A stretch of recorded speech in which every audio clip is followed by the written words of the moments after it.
This gentleman standing right here is a longtime friend of mine, a good friend of mine. I'm so happy you're here. It was a nice surprise to see you here. It was a very nice surprise. I can't believe you didn't tell me you were going to be here before I came. But I should have told you because I also should have known you would be here.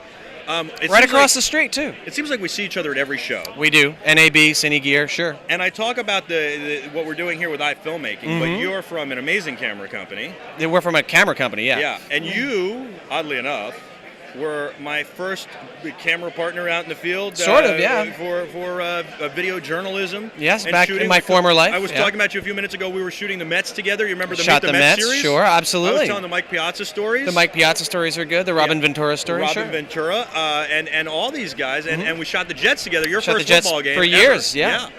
We had a lot of fun together, did we? We did. Not? We got a lot of work done. We did a lot of good stuff, yeah. And we were together on September 11th. We were, that's true. So now you're with Canon, and I am with you Canon. represent some amazing products. The world's largest camera company, largest producer of optics, yes. You guys have great lenses, great products. Absolutely. And you've got a new toy here we're going to show off first. This is Paul McNiff, by the way. Yes. Hi, Paul McNiff with Canon, professional market specialist. This guy is the man. Nobody knows more about cameras than Paul. Well, no, that's giving me a lot of credit, but.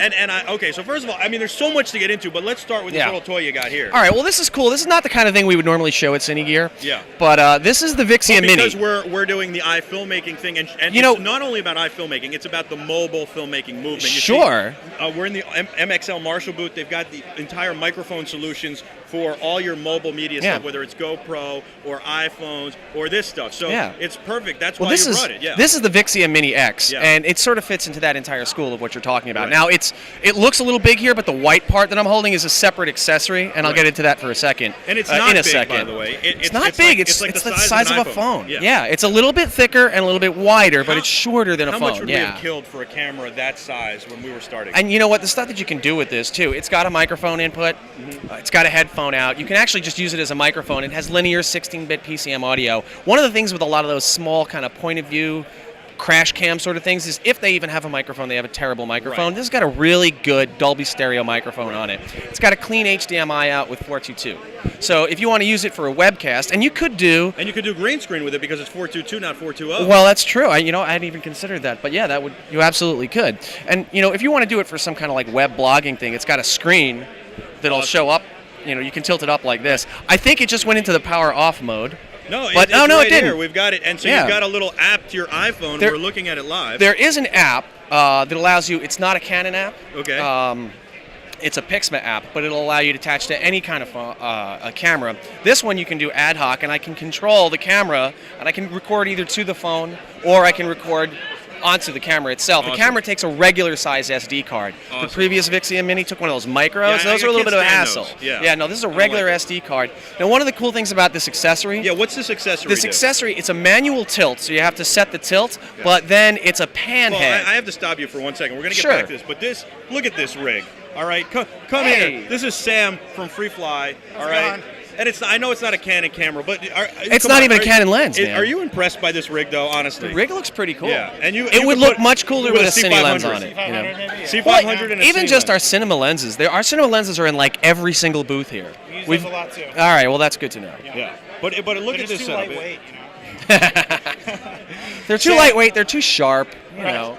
Sam, I had to get this because we were talking about it yesterday. Look at this thing. And this is what happens at Cine Gear. People walk by with all sorts of crazy get-ups. Paul, I mean, is this crazy or what? It's what everything's going that way. We've got movies and all sorts of really crazy mobile rigs going around. Wouldn't it be cool to shoot a Jets game with this? That would be awesome. Yeah.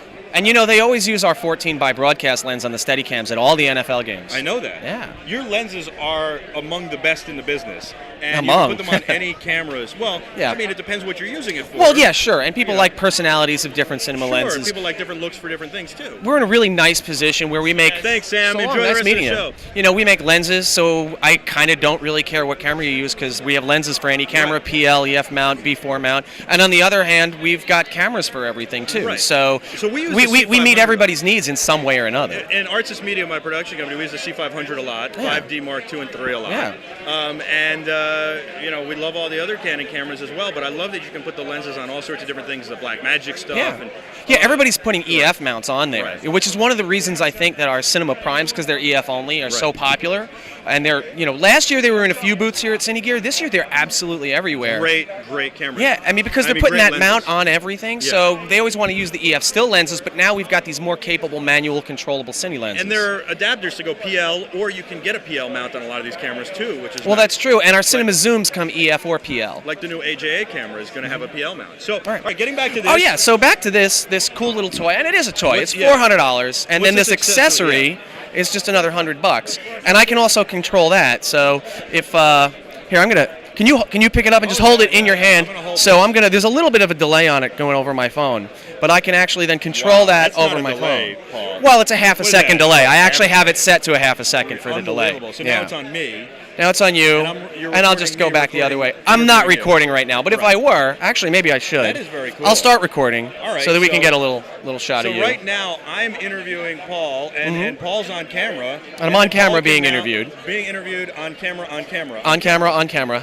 Yeah. And then he can just look at Cine Gear right there. We can look at Cine Gear. And then you can look at me, and now I'm talking to Paul. So, and you could set this up to just be automatically running all the time. I have it set to control from my phone, but if you wanted to just have a scanning, like say you wanted to do a webcast from Cine Gear and you just wanted to place it somewhere in one of these corner intersections and just keep going around and around and around, where people are demoing things like, they got people running around with Movies and little remote control cars and quadricopters and things everywhere. You could just have a constant feed of all this cool stuff that goes on at this show. I love this. Just using that. I love this.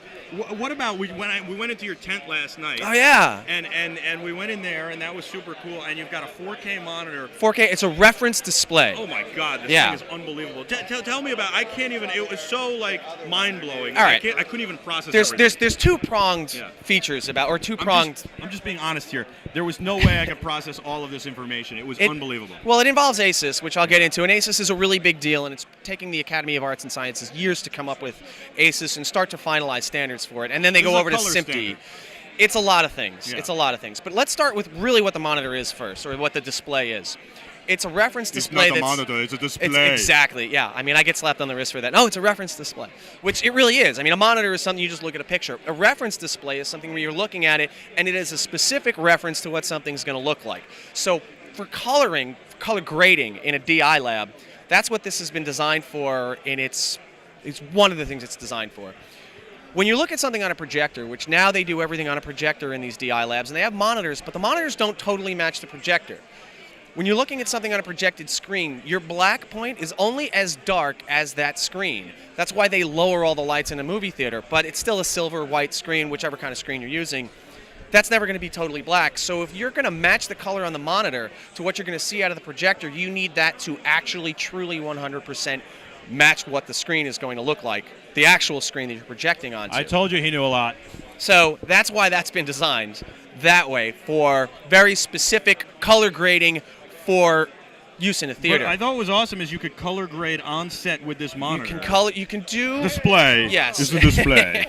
Display. You can do on-set color correction, which now this is where ASUS comes into it. So ASUS is the Academy Color Encoding System. It is really a color management system that goes from on-set to then final delivery. What you can do with our monitor display, your DP, your director, are going to sit there and negotiate exactly what this look looks like. And with the control panel, you can then do your full color correction by using the C500 has it, and some other cameras that are out on the market have this ASUS proxy. ASUS proxy is a way. Well, let me kind of explain the idea of the ASUS whole color space. They created this gigantic color space. It exceeds human vision. It's got about 33 stops of dynamic range. It's 16-bit. Everything is done in OpenEXR in this workflow color management. It's designed so that for the next 100 years, whatever camera anybody builds, whatever color and dynamic range it makes, you can fit it into this workflow. There's never going to be anything that's outside of it. Unbelievable. So they're just trying to future-proof digital for 100 years because film lasted like 80 years with the workflow they established. Anyway, back to the display. So you go over, you create this color look that's going to be the way that you want this to look. Then you can save that to the display, or you can save it to a USB drive. Then you bring that over to your DIT. Your DIT makes all his dailies with that color look that you guys just designed, and it looks exactly like what it's supposed to. It looks like when you're working in ACES in the DI lab. It's basically a piece of metadata, so that then once you get to the DI room and you're doing your final color grade for your final conform, your starting point looks exactly like what you did on set instead of just really close. And there's no argument about this is what we want it to look like. Right. This is what it. I mean, this is what we wanted it to look like. Well, that's subject to personalities, but yeah, that's kind of the idea. Right. Well, this is what we intended it to look like. That's what we intended. Yeah, we agreed that it's going to look like this, and then when you get to the lab, you looked at a transform of ACES that you could look at on the monitor. This thing is so awesome. It looks so beautiful. It's a crystal clear picture. It's amazing. I know you've got the new PL mount lenses with the auto servo zoom. It's PL or EF, yeah, the 17 to 120. Right. They're amazing. Yeah. Just a lot of great stuff coming from Canon. Of course, the C500 is unbelievable. You got the C300, the 1DC, the 5D3. What's your favorite camera to shoot on? Just every day. Like, I know we could talk about, like... because they're all kind of lying around my office, depends on what I'm doing. If I'm shooting video, I usually go with the C300. That's definitely what I'm going to do. Camera. When I'm shooting stills, if I'm shooting seriously, I take out a 5D3 and a bunch of glass. If I'm going to a party, I take a 6D with a 42/8 pancake lens and a black rapid and just shoot with one focal length. There you go, folks. He just gave you everything. Everything you need to know. There's one other thing I want to mention, though, is the dual pixel autofocus now that we have for the C100 and the C300. So it works with only EF mount and only EF lenses that are the still autofocusing lenses. If you have a C100, you can send it back, right? $500, and they'll do. It's a hardware upgrade. It's not firmware. They actually have to put stuff in the camera. Great. And the same is true of the C300. There's two versions. There's the C100, and for $500 more, there's the C100 AF. Awesome. Yeah. Come here, Paul. Yeah. You and I have been doing this a long time. Very long time. We started out together. We've seen each other through several different careers, yeah. Yes. What do you think of this whole setup? I think this is really interesting. I mean, thank you. I would rather see you doing your streaming with the Vixia Mini X. We might have to do that next time. You know what? Hook one up just at least for another feed, Yeah. I think it's really cool what you're doing here, though. Thank you. I mean, we're here more to teach people how to do stuff and help people in the cinema world and, to a lesser extent, the broadcasting world. So what you're doing here is really cool. I'm glad you're giving us the opportunity to get our message out to people. Look, you guys make great cameras and great optics, and also do a lot of other great things, and people need to know about that so they know how to make better films and better projects. That's what Cinegear is all about. Yeah. That's a lot of what Canon's about. We have the Digital Learning Center on our website, which is just chock full of information on every imaginable product, workflow, lenses, cameras, still photography, printing, filmmaking, and then we have our live learning events, which you can find also on the Digital Learning Center. Paul, you're amazing. You are. I love you, brother. You're the best. It's great to see you, man. It's great to see you. This is Cinegear's coverage on BeTerrific, brought to you by Adorama. You can buy all the Canon gear at Adorama. Go see Ben in the New York City Superstore. Tell him I sent you, Michael Artsis. He'll take good care of you. And if you can't make it into the store, go to Adorama.com. You can also buy and sell and trade your gear at Adorama.com/sell. Of course, there's Adorama Rental Company and Adorama Picks to print out your pictures.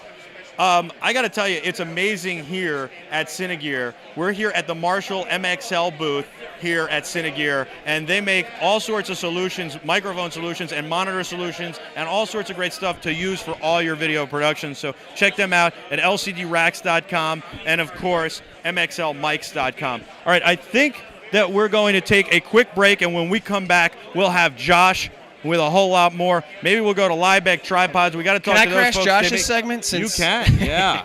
And we've got the Liebeck Tripods coming up, because Liebeck makes amazing tripods. You got to see their sliders and stuff. Don't forget to send your pictures. Paul, you got to do this. Instagram your pictures with the hashtag BeTerrificTVStage. Okay. And they will show up right here on this InstaCube.